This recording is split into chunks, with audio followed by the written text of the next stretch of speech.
Helicopter crash होने पर संसद में बोले रक्षा मंत्री राजनाथ सिंह। कहा, हादसा देश और सेना के लिए अपूर्णीय क्षति। शाम तक दिल्ली पहुंचेगा सीडीएस बिपिन रावत का पार्थिव शरीर।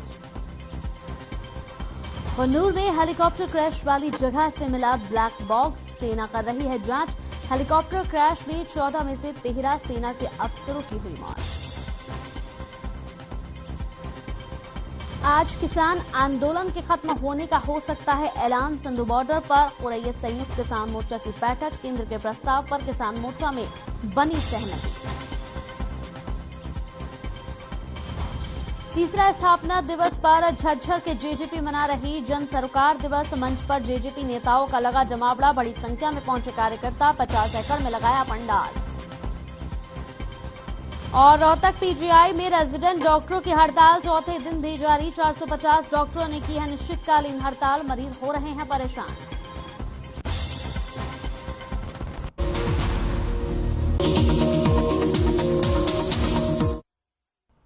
नमस्कार, बड़ी खबर के साथ हाजिर हूं मैं कंचन। शुरुआत करेंगे बुलेटिन की। सीडीएस बिपिन रावत समेत 13 अधिकारियों के निधन पर रक्षा मंत्री राजनाथ सिंह ने लोकसभा में हादसे की जानकारी देते हुए सीडीएस और हादसे में मारे गए सभी लोगों को श्रद्धांजलि दी। इसके बाद लोकसभा अध्यक्ष ओम बिरला ने भी हादसे में जान गंवाने वाले सभी लोगों को श्रद्धांजलि दी। राजनाथ सिंह ने लोकसभा में बताया कि आज भारी मन से सदन को दुखद खबर से अवगत कराना चाहता हूं। 8 दिसंबर को दोपहर में भारतीय वायुसेना का विमान जिसमें सीडीएस बिपिन रावत मौजूद थे। जनरल बिपिन रावत को वेलिंगटन में डिफेंस सर्विस स्टाफ कॉलेज जाना था। एयरफोर्स के MI-17 हेलीकॉप्टर ने सोलोर एयरबेस से 11:48 पर उड़ान भरी। इससे वेलिंगटन में 12:15 पर लैंड करना था। राजनाथ सिंह ने कहा कि इस घटना की जांच के आदेश दे दिए गए हैं। चीफ ऑफ डिफेंस स्टाफ और अन्य सभी लोगों को पूरे सैन्य सम्मान के साथ अंतिम विदाई दी जाएगी। मैं सदन की ओर से सीडीएस बिपिन रावत और अन्य सभी को श्रद्धांजलि देता हूं।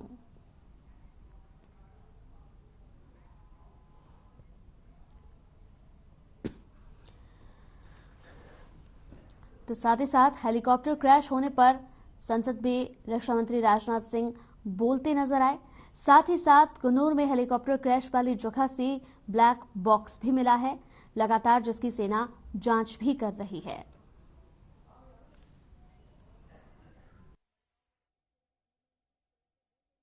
अन्य सवार थे जिसमें भारत के प्रथम chief of defence staff general Bipin Rawat, उनकी धर्मपत्नी एवं 12 अन्य सवार थे की दुर्घटना के दुर्भाग्यपूर्ण समाचार से अवगत कराने के लिए आप सबके बीच खड़ा हुआ हूं। General Bipin Rawat defence services staff college Wellington के स्टूडेंट ऑफिसर से इंटरेक्ट करने के लिए अपने एक शेड्यूल्ड विजिट पर थे।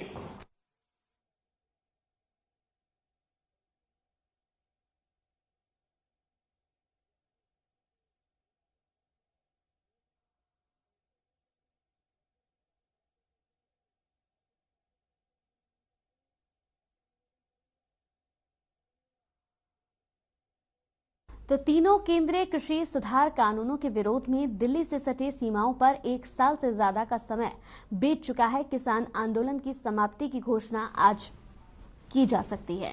बुधवार को आए सरकार के संशोधित प्रस्ताव पर संयुक्त किसान मोर्चा में शामिल सभी संगठनों ने सहमति जता दी है।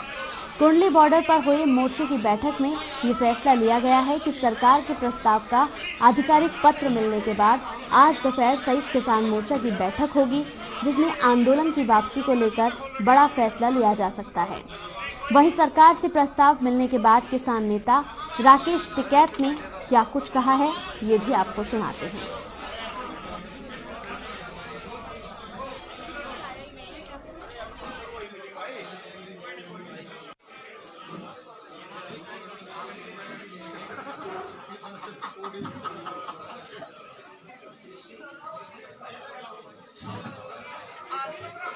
और सिंगू बॉर्डर पर सबसे बड़ा जो चेहरा है वो राकेश टिकैत है, क्योंकि 26 जनवरी के बाद जो घटना हुई थी आंदोलन को सबसे पहले आपने मजबूती दी थी, क्योंकि आंदोलन बैक हो चुका था। अब किस नजरिए से देखते हैं, क्योंकि आज प्रेस कॉन्फ्रेंस में भी कुछ बातें खुलकर आई हैं। देखो, एसकेएम के सारा ही एसकेएम चेहरा है इसका, किसी का कोई रोल है, किसी का कोई रोल है, सबके चेहरे हैं और सबका रोल इस एसकेएम में है। कोई एक आदमी, एक स्टेट, एक जत्थेबंदी इस आंदोलन को नहीं चला सकती थी। यह आंदोलन 500 किलोमीटर में तो फिजिकल रूप से फैला हुआ है।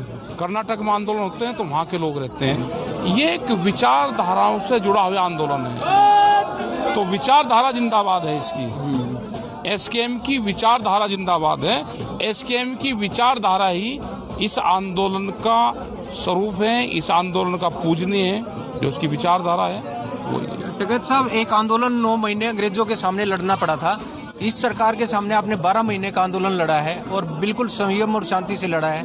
अब जो टेबल पर जो बात होती है सरकार से, क्या वही पैनल दिखता है आपको अंग्रेजों की तरह, जैसे जो अंग्रेज बात करते थे उनसे, जैसे कि अब क्या आंदोलन उनसे भी खतरनाक है, उनसे भी खतरनाक है, अंग्रेजों से भी खतरनाक? क्या कैसे देखते हैं आप? वो टेबल पर नहीं आना चाहते हैं। कहाँ कमी देखते हैं, टेबल पर क्यों नहीं आना चाहते? अरे आगे, अब तो आगे भी टेबल पर या टेबल के नीचे कुआं में भी आगे। तो इतिहास के पन्नों में इस आंदोलन का जिक्र होना, ये ठीक है।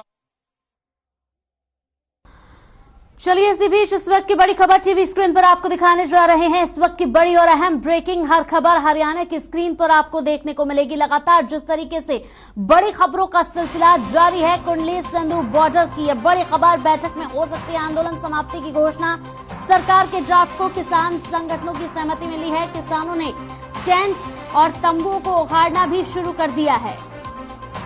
इस वक्त की बड़ी अहम खबर, कुंडली सिंधु बॉर्डर पर एसकेएम की होगी अहम बैठक। बैठक में हो सकती है आंदोलन समाप्ति की घोषणा। सरकार के ड्राफ्ट को किसान संगठनों की ओर से सहमति मिल गई है।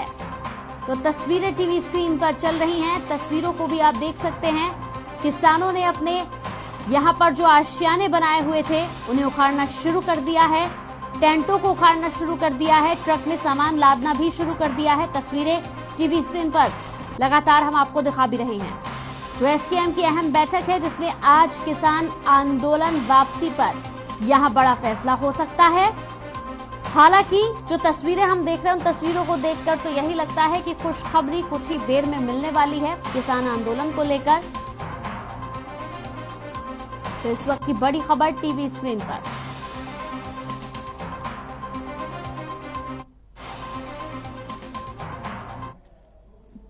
जो 1 साल का जो हमारा आंदोलन रहा है, बड़ा संघर्षशील रहा है। सरकार ने हर तरह की साजिशें अपनाई और उनको कामयाब करने की कोशिश भी करी, लेकिन जो हमारा भाईचारा था 36 बिरादरी का और भारत देश का, उन्होंने उनकी साजिशों को कामयाब नहीं होने दिया।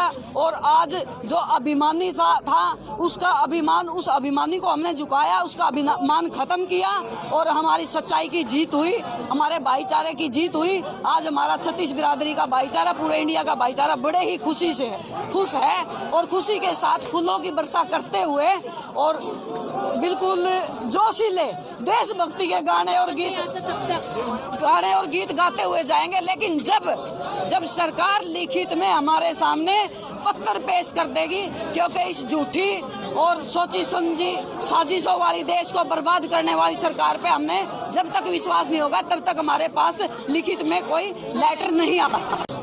आंदोलन को आज 1 साल से ऊपर हो चुका है। जज्बे के साथ सबने हर मोर्चे पे लड़ाई लड़ी है और हिम्मत और हौसले बुलंद रखे हैं। आज कल सरकार की तरफ से एक ड्राफ्ट लेटर आया और उसमें हमारी मांगों पर सरकार जो है वो सहमत दिखाई दी और उसके बाद जो बातचीत हुई मोर्चे में भी हरियाणा, पंजाब, यूपी सभी जगह के किसानों ने उस पर सहमति जताई। अब इंतजार है रिटर्न ऑथराइज्ड लेटर का। जैसे ही वो लेटर हमारे हाथ में होगा उसके बाद हम आगे की जीत का ऐलान कर पाएंगे, क्योंकि कोई भी लड़ाई सिर्फ वर्बली बोलने पे विश्वास करके हम छोड़ के रास्ते बीच में नहीं जा सकते। हम मुद्दों की लड़ाई के लिए बैठे हुए थे और जब तक हमारे हाथ में रिटर्न में सारी चीजें नहीं आ जाती, हम तो बॉर्डरों पे थे और रहेंगे।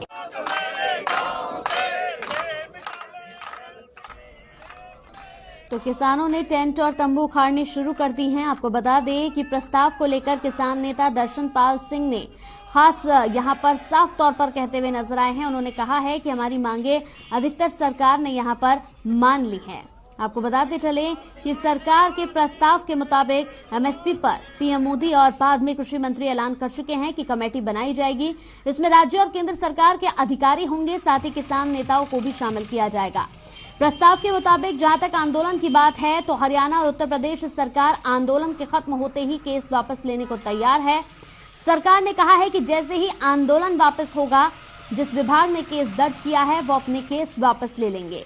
जहां तक मुआवजे की बात है तो हरियाणा और उत्तर प्रदेश सरकार ने अपनी सहमति दे दी है। पंजाब सरकार मुआवजे को लेकर पहले ही ऐलान कर चुकी है। जहां तक बिजली बिल की बात है तो इसमें सभी पक्षों का विचार सुना जाएगा और इसके बाद संसद में बिल पेश किया जाएगा। तो आपको बता दें कि कृषि कानूनों के वापस होने के बाद भी किसानों का आंदोलन लगातार जारी था और साथ ही कयास लगाए जा रहे थे कि जल्दी संयुक्त किसान मोर्चा आंदोलन को खत्म कर देगा और आज वो शुभ घड़ी लगता है आ चुकी है जब किसान आंदोलन पूरी तरह से खत्म हो जाएगा। किसान आंदोलन का भविष्य क्या होगा, ये कुछ ही देर में सबके सामने तस्वीर होगी। सरकार के प्रस्तावों पर किसान राजी हो चुके हैं। किसान संगठनों के फैसले पर अब सबकी निगाहें हैं। यहां पर तमाम किसान नेताओं से जब बातचीत की गई तो उनका कहना है कि जो केस यहां पर दर्ज किए गए हैं उन केसों को वापस ले लिया जाएगा। सरकार खुद इस बात पर अपनी सहमति बना चुकी है कि जिस भी राज्य में किसानों को लेकर मुकदमे दर्ज किए गए हैं, जैसे ही ये आंदोलन खत्म होगा, ये आंदोलन वापस होगा, वैसे ही तमाम केसों को भी वापस ले लिया जाएगा।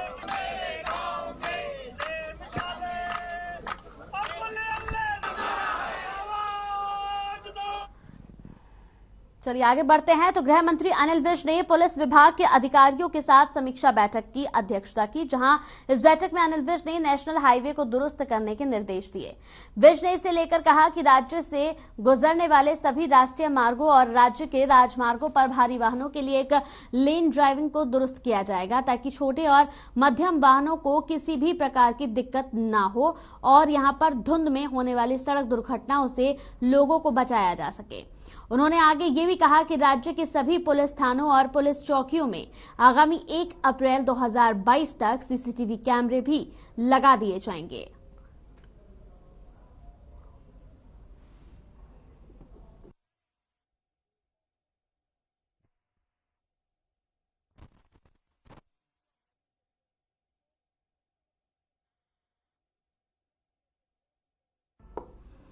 तो अनिल विज ने समीक्षा बैठक की और यहां पर तमाम जरूरी दिशा निर्देश देते हुए भी वो नजर आए हैं। यहां पर गृह मंत्री अनिल विज ने पुलिस विभाग के अधिकारियों के साथ ये समीक्षा बैठक की। साथ ही साथ आपको बता दें कि इस बैठक में अनिल विज ने नेशनल हाईवे को दुरुस्त करने के लिए निर्देश दिए हैं। इसे लेकर उन्होंने कहा है कि राज्य से गुजरने वाले सभी यहां पर राष्ट्रीय मार्गों और राज्य के राजमार्गों पर भारी वाहनों के लिए एक लेन ड्राइविंग को दुरुस्त किया जाएगा ताकि छोटे और मध्यम वाहनों को किसी भी प्रकार की दिक्कत ना हो और धुंध में होने वाली सड़क दुर्घटनाओं से लोगों को बचाया जा सके। जी हां, उन्होंने आगे ये भी कहा कि राज्य के सभी पुलिस थानों और पुलिस चौकियों में आगामी 1 अप्रैल 2022 तक सीसीटीवी कैमरे जिनकी जरूरत है, जो आवश्यकता है, वो भी लगा दिए जाएंगे।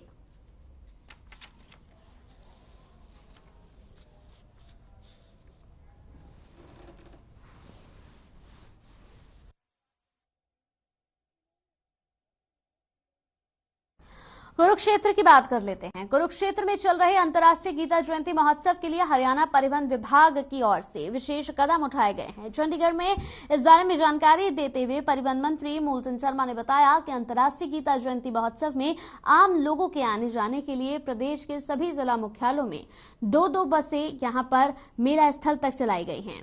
उन्होंने बताया कि इस दौरान परिवहन विभाग की बसों में सफर कर अंतर्राष्ट्रीय गीता जयंती महोत्सव में आने और जाने वाले सभी यात्रियों से आधा किराया लिया जाएगा। वहीं परिवहन विभाग के इस पहल पर आम लोगों ने कहा कि ये सरकार की बहुत अच्छी पहल है।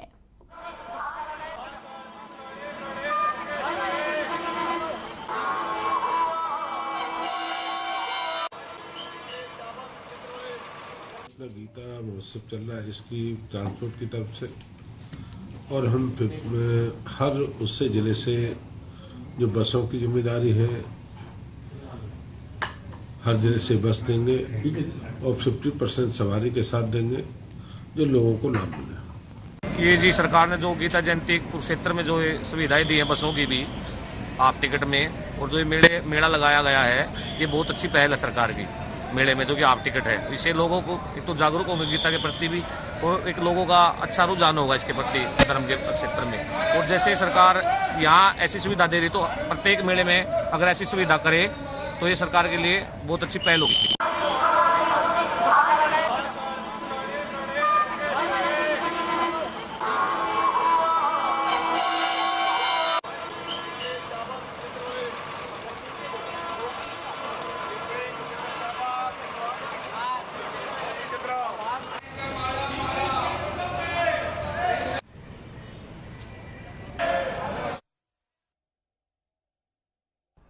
तो एलनाबाद उपचुनाव में एलनाबाद से बीजेपी के प्रत्याशी रहे गोविंद कांडा ने अनाज मंडी स्थित अपने कार्यालय में लोगों की समस्याओं को सुना और उनका मौके पर समाधान किया। इस मौके पर उन्होंने एलनाबाद की विभिन्न समस्याओं का जिक्र करते हुए कहा कि जल्दी मुख्यमंत्री एलनाबाद में एक धन्यवाद रैली करेंगे और एलनाबाद की प्रमुख मांगों की घोषणा करेंगे। उन्होंने आगे ये भी कहा कि मुख्यमंत्री का दौरा दिसंबर महीने में ही होने की उम्मीद है, इसके लिए जल्दी मुख्यमंत्री समय देंगे। एलनाबाद की प्रमुख मांगों का जिक्र करते हुए उन्होंने कहा कि जैसे एलनाबाद शहर का एरिया बढ़ाना, पीने के स्वच्छ पानी की व्यवस्था करना, बरसाती पानी की निकासी, सरकारी अस्पताल को अपग्रेड करना और साथ ही अस्पताल में मोर्चरी को चालू करवाना सहित कई समस्याएं हैं जो मुख्यमंत्री के संज्ञान में दे दी गई हैं और जल्द ही इनका समाधान भी हो जाएगा।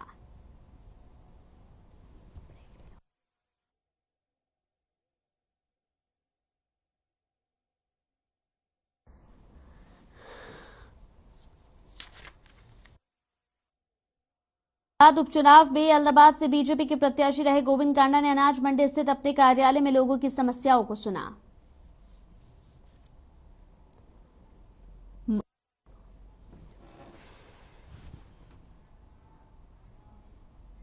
चलिए यहाँ रुकते हैं, छोटे से ब्रेक के लिए जल्द हाजिर होंगे।